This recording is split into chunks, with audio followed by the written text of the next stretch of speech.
তো hi guys, আজকে আমি সব থেকে বড় গুরুত্বপূর্ণ এবং ইম্পর্টেন্ট একটা ভিডিও দেখাচ্ছি, যেটা হচ্ছে কাঁচের রিক্সলি কাজ এবং যে কাঁচের রবারটা কিভাবে লাগানো হয় বা কাঁচে কিভাবে ফ্রেমে লাগান ফিটিং করা হয় এটা দেখাচ্ছি।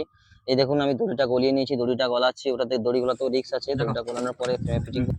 এইখানে ফ্রেমে ফিটিং করার সময় আপনাকে দেখতে হবে, লক্ষ্য করে যে ওখানে রিক্সলি আছে, কিন্তু বেশি করে চাপ দিতে হবে না, আস্তে আস্তে করে চাপ দিন, আস্তে করে দড়ি টানবো। মানে উপর থেকে কেউ সেদিক দিয়ে চাপ দেবে, এদিক দিয়ে বাদ দড়ি দাও, টানতে হবে, ধরো। তবে কিন্তু কাঁচটা উঠবে।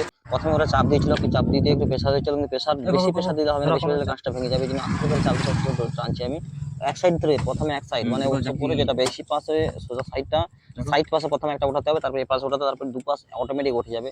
কিন্তু এটাতে একটু বেশি রিস্কলি আছে, কারণ এটা ফ্রেমটা একটু টাল ছিল, তার বুঝছো? জন্য বেশি প্রেসার দিতে হচ্ছে। কিন্তু এই নিচটা প্রেসার গেলে দেওয়ার উঠতে সময় দেবো আপনাকে নি। রিস্কলি ভাবতে হবে নিচটা গেলে যে উঠতে দেবো এখানটায় নি। আপনি যদি বেশি প্রেসার দেন তাহলে কিন্তু কাঁচটা ভেঙে যেতে পারে। তার জন্য আপনাকে আস্তে আস্তে করে উঠাতে হবে। আমি দেখতে পাচ্ছেন এটা কিন্তু আরামসে ইজি ভাবে উঠে গেল।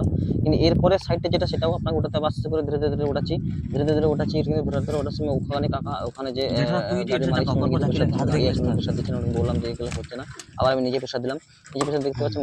এরকম জানকারি ভিডিও পেতে হলে আমার চ্যানেলটিকে লাইক